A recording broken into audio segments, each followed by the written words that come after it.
Hey there, my name is Ron Pereira, and what we're going to do in this video is I'm going to kind of redo a simulation that I first did back in around 2008. And this first simulation was actually the first video that I ever made in my life. I was actually sitting at my kitchen table. It was about 1 a.m. and I had some Home Depot lights strapped to a step ladder. That was my lighting, and maybe some kitchen cabinets. I nearly burned my house down, I think, that night. Anyhow, I somehow got that video put together and uploaded it back then to Google Video, if anybody remembers that. And anyhow, I embedded it on my blog back then, which was LSS Academy, and the comments kind of just blew up, and people just went crazy. Some people were like almost attacking me. They were angry. They were thinking I was playing some kind of a trick or something like that, but there was no tricks. It was just one-piece flow versus batch production. And so obviously we got a little bit better at making videos, so we're not at in my kitchen. And so I want to redo that simulation here. And the first thing I would encourage everyone to do is to watch this video, but then go ahead and try this yourselves. And I'm doing it by myself, but you can actually do this simulation easily with, say, 3 people. One person could be the folding station, the folding of the paper. The next person could be the stuffing of the envelopes, and then perhaps the third person could seal and stamp the envelopes. So there's many different ways of doing this, but since I'm by myself, I'm going to do it on my own. So I've got 10 pieces of paper. This is just standard paper from our printer, and I've got 10 envelopes. And I've got my Gimba Academy stamper. I'm not actually going to stamp it because Leslie in our office would yell at me if I wasted these envelopes. So what I'm going to do is get my little stopwatch and my iPhone dialed in. I think maybe Greg will put a little timer at the bottom of the video here or something, but let's see how this goes. So round 1 is mass production. Are you ready? Here we go. All right. So first thing is I'm going to start folding. And what I'm going to do my very best so nobody thinks I'm playing any games to work at the same pace, no matter if I'm doing mass production or one-piece flow. Now, this simulation was first, I learned about this in the book Lean Thinking.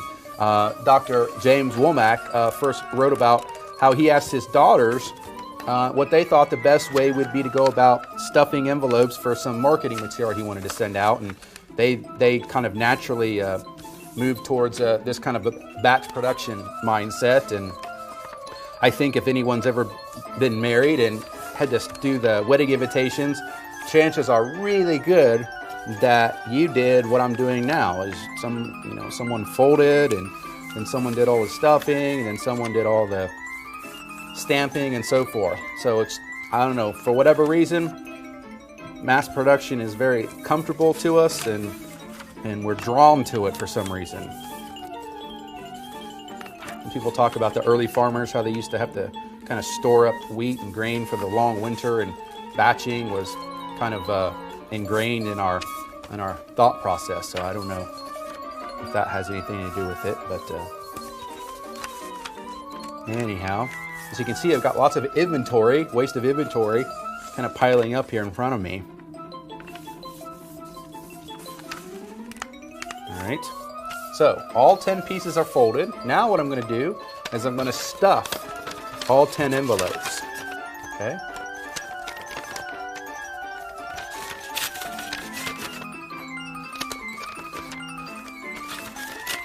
Now here's the crazy thing. What happens if I had made a kind of a folding mistake on all of the pieces of paper, and I didn't discover it until after the stuffing step? Well, I would have a bunch of defects on my hand, and so that's another kind of drawback or negative to mass production. It kind of hides quality problems, or it can hide quality problems.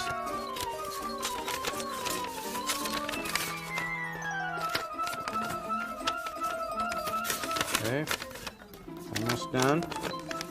Now after this, I'm going to go ahead and I'm going to seal all of the envelopes.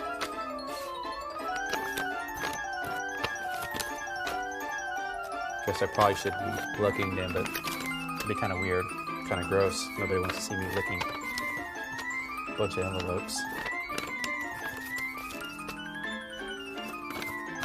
I'm hoping Greg, our videographer back here, comes up with some cool music or something.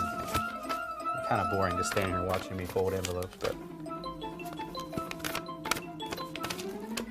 Okay.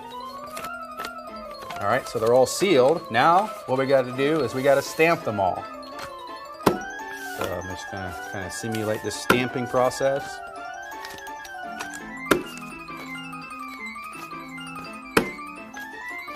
Double check that I got the right orientation, otherwise put the stamp on the wrong side, which I guess doesn't really matter, but.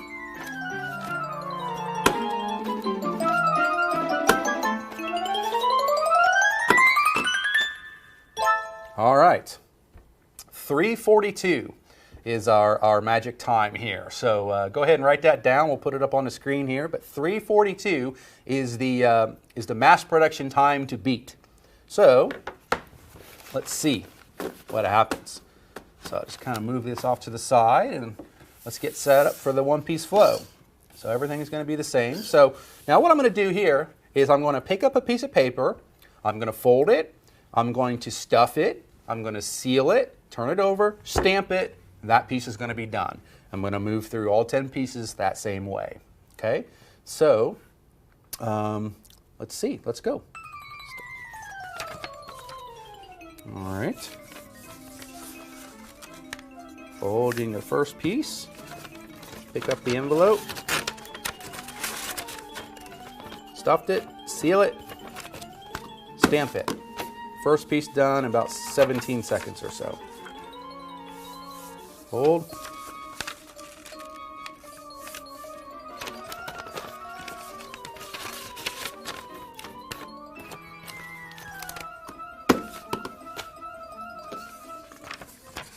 Okay. Now, there are, as we've mentioned in several Gimbal Academy videos, prerequisites to one-piece flow. You've got to have a stable process.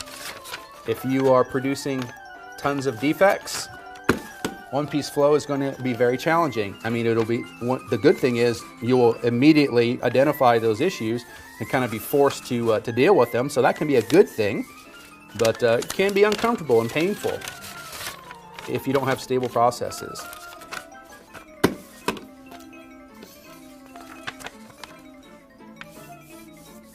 Okay.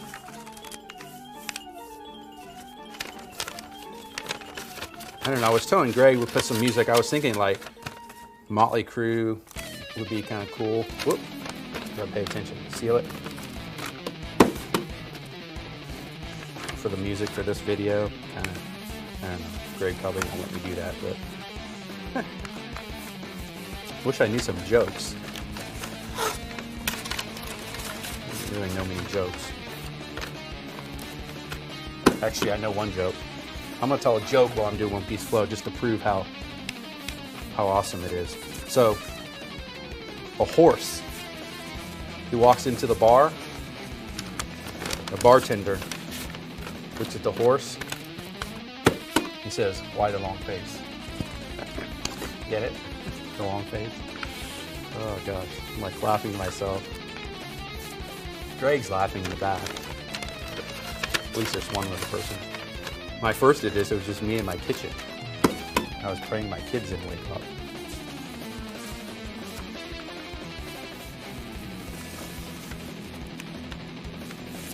Almost done.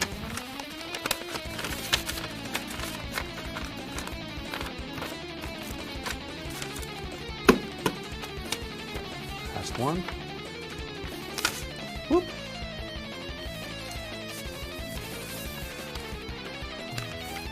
Okay.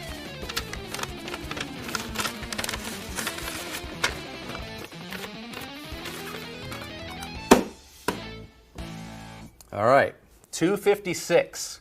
So we went from, what was it, Greg? We had 342 to 256. So it's quite an improvement. And what I would really encourage you to do with your teams is to watch this together and then do the simulation yourself. Do it by yourself, do it with a team of 3 people, something like that. And then brainstorm why you think the one-piece flow was faster, and it always will be faster. And I'll give you a little hint.